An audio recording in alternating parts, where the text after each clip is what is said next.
All right, everybody, welcome to another episode of the Ronline Report. This is another interview I've been waiting a while to do. I'm so glad it's happening right now. We have with us Trish Warren. Branch, welcome, welcome. Good to have you. Thanks, Ron. Good to be here, man. In your honor, I wore this. I believe you gave me this shirt. I want to say 2010 at the Connecticut Battle of Champions, I think it was called. It's we were doing play-by-play for MD. Yep. It was one of the most uncomfortable judging experience I've ever had because you were on this side of me. Evan Centopani was on that side of me, and I was squished the whole time. But we got it done. Everything's fine. I want to start with the number one question on everybody's mind. Are you retired or are you not retired? I hate to shut the door completely, so I'm going to say unofficially retired. Okay. I didn't compete last year. I haven't done anything this year. So I don't want to slam the door all the way, and I'll leave it cracked a little bit. There's a part of me that still wants to get there and battle. But, I was blessed. I had a very long career. I won just about everything in the world except for that one show. And, I was my fans, I've got the best fans in the world. Guys are awesome. Guys and girls are awesome. So, I'm still touring. I'm still training. I'm still training with Johnny. I want to say a shout out to him, man. Congratulations. He just won the Arnold South Africa. He just got back in town this week, and he's on cloud nine, so well done. So, I'm still training hard, still in shape. But I don't have any plans right now to step on stage. That being said, if I decided today, I think in 12 weeks I could be ready. But right now I'm just focusing on my supplement line through Black Skull, and I've got several contests I'm promoting, as well as I've got my own clothing line through Gasp. And so, got a lot of good things going on. Yeah, you've always stayed busy. Yeah, let's talk a little bit about that. The Black Skull thing. How did that come to be, and what's your involvement with the company? And just tell me a little bit about the whole Black Skull deal with you. Well, I was Bob Chigrillo was telling me about him, and about the owner Marcelo. He was involved with Probiotica, and you're not gonna. Marcelo's just a great guy, and they've been recruiting me pretty hard. I kind of had something else going on, and so I agreed to go down there back in October. Went to the Expo Nutrition in San Paulo. We met and talked, and they just made me a great offer. I have my own line, have my own little piece of the company, and couldn't turn it down. It's a great opportunity, and that's the direction I was moving in anyway. So they make great. I have a huge say in the formulation, the packaging, the advertisement, everything. So it's not like I'm just a advertising boy by any means. So this is my line that I'm involved in, and every step of the way. So that was very important to me. But as an athlete, I want to use the best quality ingredients to produce the best quality products we could at a price point that didn't price us out of the market. So I've been very much involved in putting the price together, because as an athlete, you buy a product, you want it to work. There's so many products out there that are just junk, and they don't work. The companies have great marketing, but the products aren't worth a crap. So as an athlete, I want to make sure that they actually did what they're supposed to do. Yeah. And so we launched in Europe, we launched in Brazil, had a great launch in Brazil, and now we're going to have the products in the United States here in June. Okay, cool. You also have a couple big events coming up that you're promoting. Before we get exactly into those specific ones, how did you first get into contest promotion? How long has it been now? This is the 11th year, I believe. Wow. For the Branch Warren Classic down in Houston. So our first show we had a powerlifting contest, and of course the NPC show. NPC show, I think we had 89 competitors and about 20 powerlifters. Fast forward to last year, we had about 9,000 people in attendance. Ooh. We had around 500 NPC competitors. Powerlifting had around 200.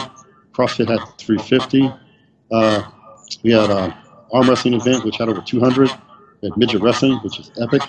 You got to come check it out. Oh my God, I gotta see that. This year we're adding pole fitness to the mix. We're also going to have a jiu-jitsu tournament. Pole fitness is great. I'm trying to get my wife to take lessons. Gotta get a pole in your house. I wish. But anyway, we're going to have a jiu-jitsu tournament, and we got some other great additions that coming aboard too. We're trying to get finalized right now before I can announce them. So that is happening July 15th in Houston. Information at metroplexevents.com. That's correct. And you also have something even sooner coming up June 10th, correct? June 10th, it's the Minnesota State Championships and Fitness Expo. Myself and Christine Bongiovanni are co-promoting it in Minnesota, Minneapolis. We're going to have CrossFit. We have the USPF Nationals there, the biggest powerlifting event in the country. We'll be there. Of course, the NPC State Show will be there. We also have a pole fitness competition and a strongman competition. Wow. So first year event, the NPC State has been established, but first year with the Expo and the other events. So looking to knock it out of the park, and I think it's something new for the Minnesota area. Everyone's had before, so I think we encourage everybody in that area to come check it out. And it'll be a great day. We're going to have face painting for kids, possibly a bounce house for the family and the kids, and there's a lot of fun stuff going on. So the Trish Warren Classic, you said you had 9,000 people in it last year, right? Or attending. Attendance, yeah, roughly. I want to say that's close to the Olympia, maybe more than the Olympia. I'm not sure. And the Expo? It's up there. I don't know. I think the Olympia Expo is probably a little bit better than that. Well, the Expo, but I'm saying as far as an audience, that's... Yeah, for the Expo, yeah, that's what we have now. As far as that's in the whole building. It's an open format like the Ropers are. The Expo is going on, and at the one end is the NPC competition. So we invite all the audience for all the events and the people, spectators, and it adds up. So here's a question I want. You're old school. Like, you came up, you started competing when it was just bodybuilding. We've seen all these new divisions, and I wasn't like totally thrilled with them. You probably weren't either. I'm not going to ask you to comment on that. But as a promoter, and as you've watched all these athletes over the last 11 years, and have you gotten a deeper appreciation for all these different divisions that we have now? I have. I think I realize not everybody wants to be a 250-pound bodybuilder. Yeah. Not everybody's capable of being a 250-pound bodybuilder. No. So by coming out the physique division and now the classic, I really like the classic bodybuilding division. The only problem I've ever had with the physique division was they're wearing short. Yeah. Now, I believe you're going to train, you develop your whole body. Present the whole physique as a balanced physique. So I wish they'd change that maybe. Let the physique guys wear what the classic bodybuilders wear, and let the classic bodybuilders wear what the early bodybuilders wore, those type of briefs. To showcase the entire physique. That would be my 2 cents. But that being said, it's opened the door to so many more people, and I think that's why the sport has grown. Because so many more people can look up there and they can pick a physique category. They're like, you know what, I could never do this, but I think I could do this. Yeah. And so same thing with the women. From the bikini, the classics, the women's physique and the figure and all this. It's opened the doors to so many women now. They want to work out and be in shape, but they didn't necessarily want to bodybuild. So now there's so many different divisions between the fitness, figure, bikini. They can look up there and they can see something that they can, all right, I want to look like that. It's attainable to them. So it's definitely opened the door to so many more people, and the sport has grown because of it, exponentially.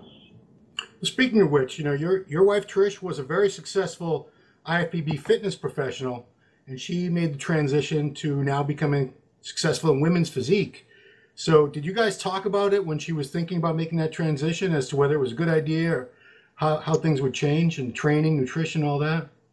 She when she was doing fitness, she hardly ever lifted weights because she couldn't be any bigger. She was just naturally muscular and in shape, most of the time. Never really got out of shape. When I came out the women's physique division, I made a comment. I said, if you did that, you'd probably be one of the top athletes, if not win the whole thing, if you really wanted to. I said, because you have the physique, your genetics, you're pretty, and you can outpose all of them because of your fitness background. And so she kind of thought about it. And when I told her that last year, hey, I have no plans. I don't know. I'm not doing anything for a while. And so she said, well, I want to compete. I thought she was going to do fitness or even figure maybe, but because the routine I knew was taking a toll on her knees and joints. I bet. She said, no, I want to do physique. And I was like, all right. So I said, what show you want to do? And she picked that Means of Shrink show in Phoenix, which was about 13 weeks away. And I'm like, well, you're going to put on some muscle and completely change how you train. She's like, yeah, I know. And so I took her to Metroplex and got Brian to train her. And I think she got third place in the first physique show. Wow. She beat up over the top 5 Olympians. Is she competing again this year, or what's going on? Yeah, she's on track to do the Dallas Europa here in a few weeks. Oh, okay. So she's going to do that. And she's on track, looking great. So we'll see. She's loving it because she gets to train. She loves to work out. She loves to lift weights. And so now she gets to train the way she likes to train. Right on. So. How old is your daughter now, Faith? She's 5 years old. Wow. So, yeah, I'll tell you a little story too. So everybody knows who Brian Dawson is. Owner of Metroplex, trained Ronnie, trained me, trained all of us. So he trained her for that first show last year. He wouldn't even let me pay him. And then him and his wife both come to her show. And I saw the amount of enthusiasm and the amount of effort and work he put into training for this thing. And I told her, I go, he never got this excited to train me. And I said, the only other person I've ever seen get this excited over was Ronnie. I said, that's a good sign. Yeah. So, because I go, he sees something in me. So that's a good thing. Yeah, I mean, you guys seem like such a great team. You've been together about 10 years or so now? We've been married almost 12 years. Wow, 12 years. Congratulations. And back to Faith, I'm just wondering, everybody's life changes when they have kids. How is your life different now that you have this other person to love and care for that just didn't exist before? It is better all the way around. Best thing that's ever happened to me. As a bodybuilder, as you know, to be a bodybuilder and to be a good bodybuilder, you're going to be a self-centered, selfish person. Yeah. That's just the nature of our sport. Yeah. Because it's all about me, me, me, me. It's about your training. It's about your diet. It's about your cardio, your tanning, your posing, my rest, my lift, my. And it's very hard to maintain a relationship, a marriage, and so it's a relationship. And that's why we see very few of the top guys and girls that actually stay in long-term relationships, I think, because it's in a relationship, you got to give, a lot. And so it's very difficult to maintain a relationship. And when you have a kid, everything changes because now it's not me. It's I put my daughter first. Everything I do, I think about her first before I do it. And because it's my responsibility to take her. I've got a wife and a daughter I have to take care of, and so made me a better person, all the way around. Yeah, does that sort of discourage you from wanting to compete again? Because if you were going to compete again, it would have to be at least for 12, 16 weeks, you, just like it was before. I think that once we had Faith, I think Trish and I only did one show together. After that, I competed a lot since she was born. Trish not as much, but we never did very good contests at the same time because of that reason. It's just and so she was getting ready for something I wouldn't, just Faith. But I think that did play a role in it. The other thing is, I'm 42 years old now. Yeah. Completely healthy. I feel great, and I want to stay that way. Cool. Now, this next one we've talked about in interviews before, but some of the people watching this probably haven't read all those. But you were never supposed to be a good bodybuilder. You were told by people at your gym you weren't good enough to win the Mr. Texas, correct? Correct. And then when you won the Mr. Texas, they said you're never going to be a pro. And when you turn pro, you're never going to do anything as a pro. It's just every step of the way you've had people telling you can't, you're not good enough. How did you mentally stay strong and not listen to all those people and all those people who doubted you and discouraged you? I did my first show I was 16, and I had people telling me I'd never make it to the show. They're like, you're not going to make it. If you do, you're just going to embarrass yourself. And I won. And when I was 19, I won the state championships in Texas. Yeah. And I beat pretty much everybody in the gym and in the state that was any good. A teenager beating grown-ass men, we should have. And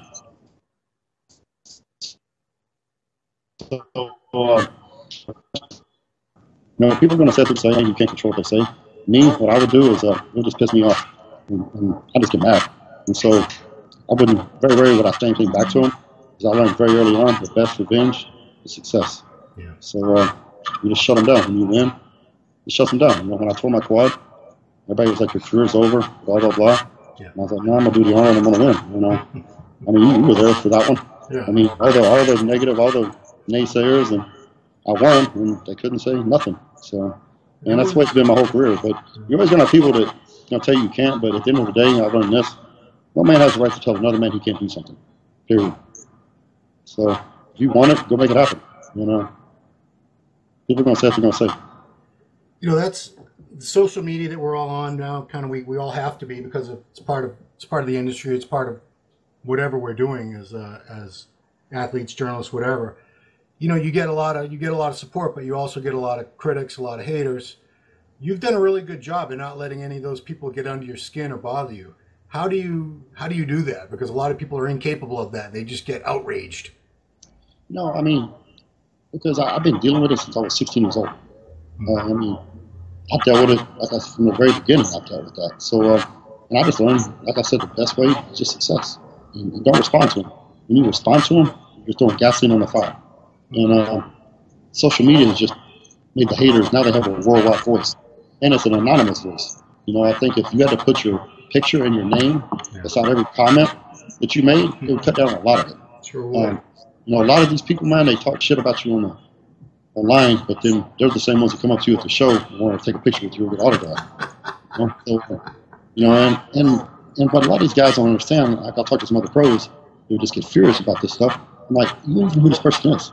This could be some 21-year-old bum that lives in his mom's basement, who's freaking bonbons and freaking Ben and Jerry's and jacking off the freaking stupid magazine, and he's trying to tell you that you suck.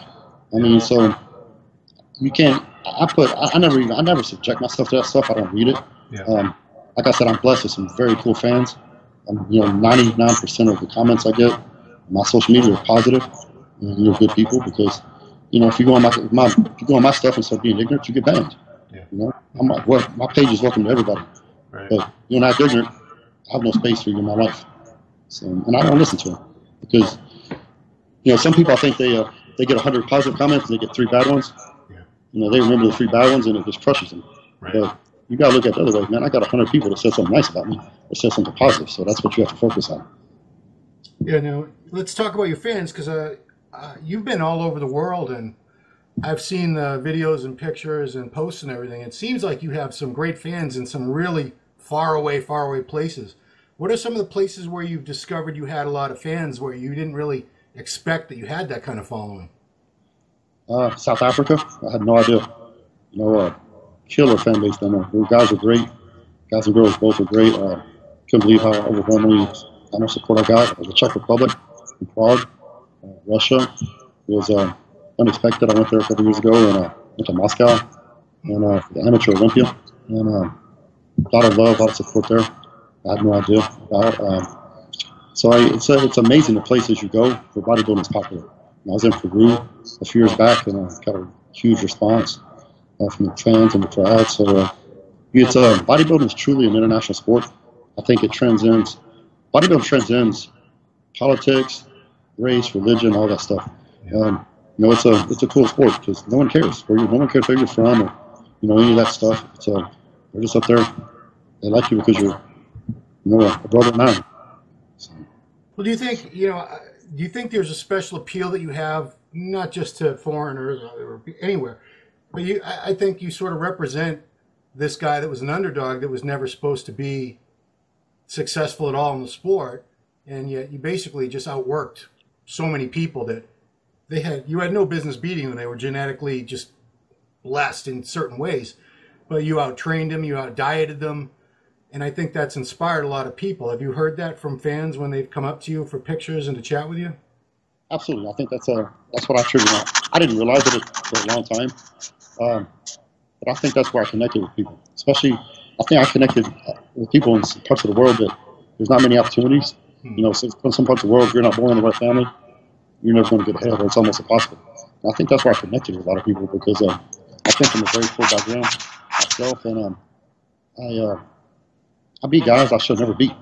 You know, they were genetically way more superior to me and I beat them because I worked them, basically. You know, I mean, I would see some of these guys, and I'm like, man, this dude would just freaking bite the bullet.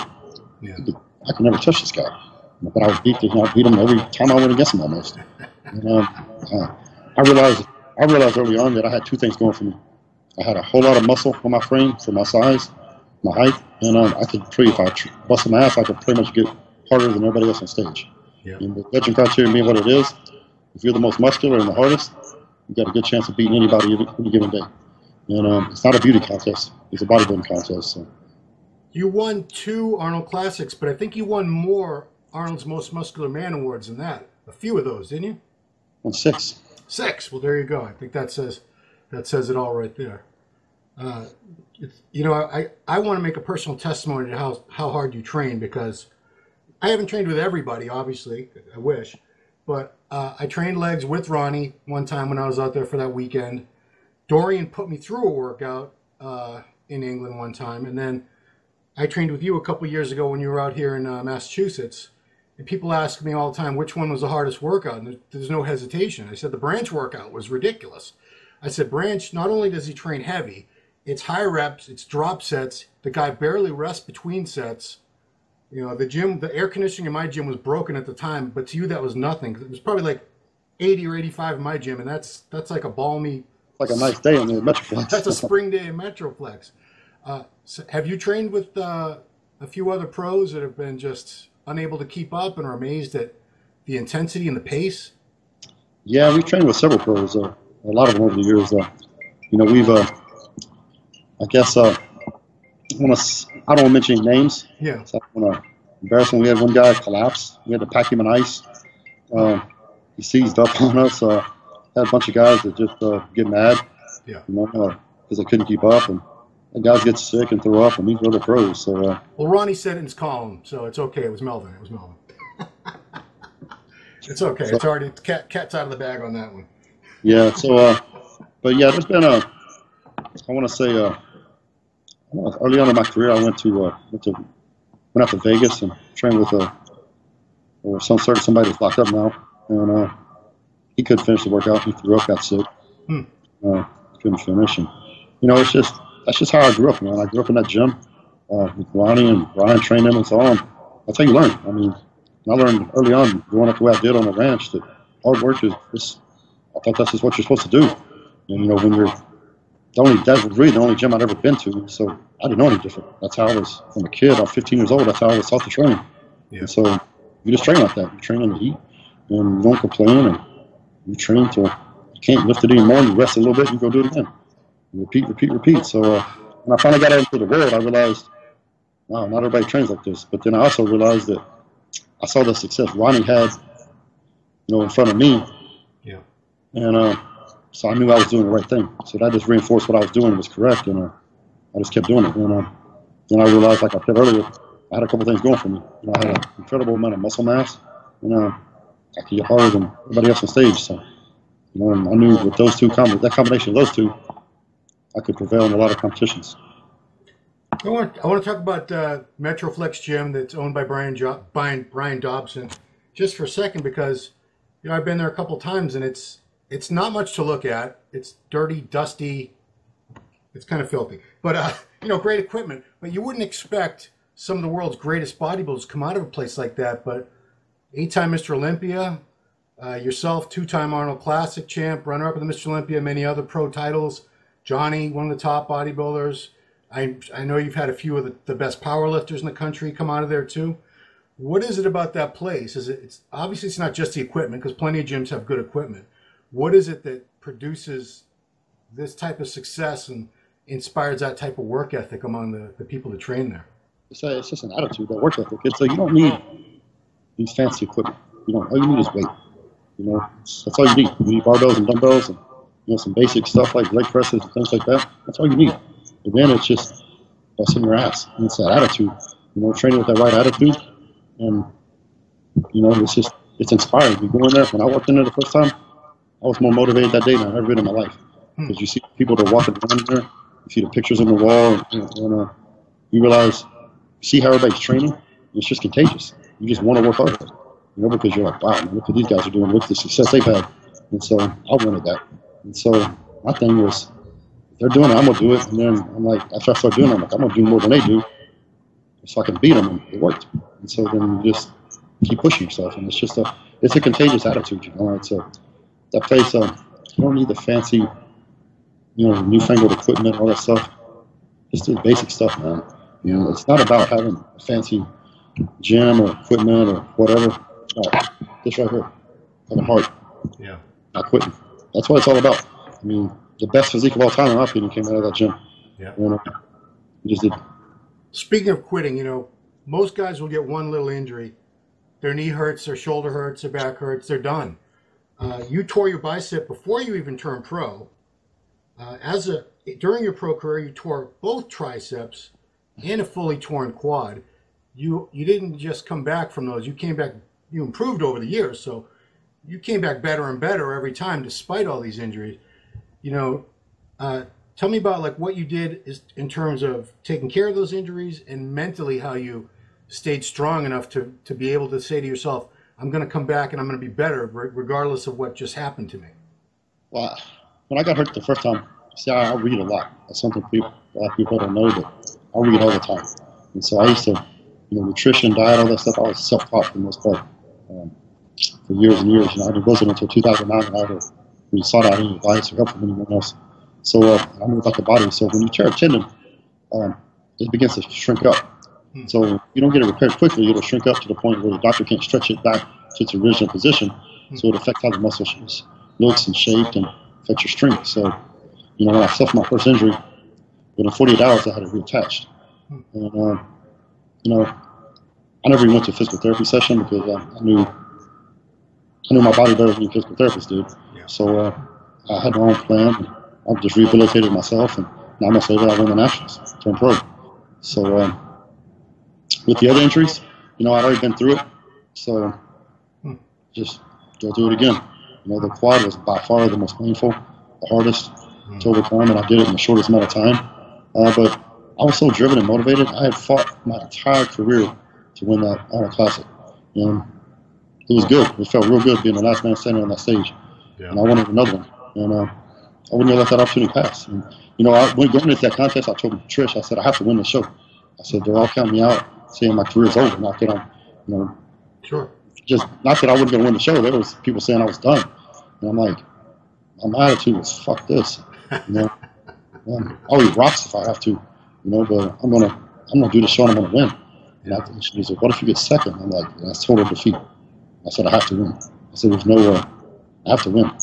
And you know, I did what I had to do. You know, it's just pain.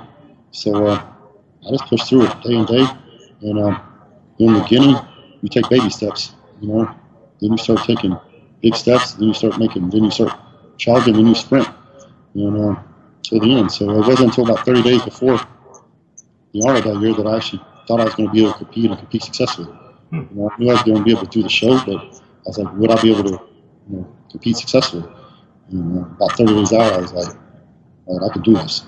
So mentally, you just have to stay focused, man, because, you know, it's you got to stay strong, because you got everybody in the world against you, just about, except for your family, friend, a few close friends, and you know. So what I did was I isolated myself from pretty much everything, and I focus on the things I could control.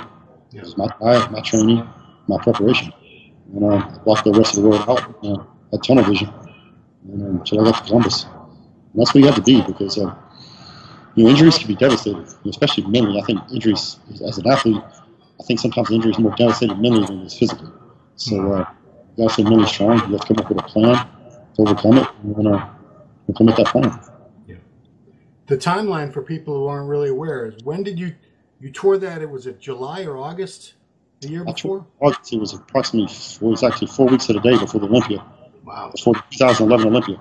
Wow. You know, and I've been second and third at the previous two Olympias. Just won my first Arnold, and I was in really good shape, man. Really good shape at that point. My body fat had never been that low, that far out. And I had high hopes, you know, for the 2011 Olympia, but you know, things happen. You can't control it. So I tore it, and I think I had 6.5 months before the Arnold. So I went to work. I had surgery I tore it on a Saturday. I took an overnight flight home. Went to see the doctor Sunday morning. Had it reattached Monday morning. And it was Wednesday after surgery. I was sitting on the couch. My leg propped up. And I told Trish, I said, hey, I'm going to do the Arnold. And she just looked at me and she goes, all right, you just freaking start eating. You ain't eating enough. She went and started cooking food for me. Wow. So I guess that's when my Arnold prep started. 2 days after surgery. So I started eating. And the following Monday, 1 week after surgery, I was back in the gym. Wow. I came into the gym on crutches, and remember Johnny looked at me and was like, what the hell are you doing? I was like, train for the Arnold, bro. And he just looked at me and smiled and goes, fuck it, let's do it. And wow. That's when I started. Last thing I want to talk about, you know, there's a lot of talk lately about guys getting big guts, and big guts are ruining the sport. I want to give you credit because you're one of the thickest guys that ever competed. You're one of the hardest, heaviest training. You used all kinds of weights and squats, deadlifts. Very, very strong guy. I'm sure, and I've seen you eat. you eat a ton of food. Yet, yes, I've never actually seen anybody be able to consume as much food in one day as you have, to tell you the truth. But you always had a flat, small midsection, even at competing around 240, 250 range, correct? About 240. How did you keep that waistline trim all those years when other guys look like they're about to have triplets? Well, to speak very frankly, I think it's drug abuse. I think, certain things people take, I think it causes their gut to expand, and they can't really control it. I was very much aware of my height, 5'7" and let's say 240. Yeah. If I didn't keep my weight in check, my gut in check, I was done. It would destroy my symmetry and my whole appearance. Right. I was done. So that was always, from the very early days, a priority to keep my gut in check, because some of the guys that were taller, these 5'10", 6 foot guys, yeah, they can get away with a little bit of extension and they could still be okay. I knew with my physique, my body type, that I was done. I never let that happen. I always made a point to hold my gut in, control it, never let it get out of hand. And I think honestly, I think a lot of that is just drug abuse. I think there's certain things guys take that contribute to that. I never went down that road. Well, without getting too specific, because I don't even know all the details about what's being used and what quantities, but these guys must believe that that's what they have to do if they want to be competitive, if they want to put the size on.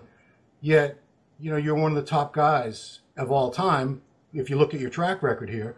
And as far as muscle mass, thickness, density, also you're up there with any of the top guys in those categories. So do you think guys are doing more than they really need to out of the mistaken belief that they're doing what needs to be done? Absolutely. You look at the guys now, there's a few exceptions. There's always going to be a few exceptions. Yeah. But you get from the 80s to the 90s and early 2000s to now, there's been a trend to not train as hard, not train as intense, and make up for that by taking more gear.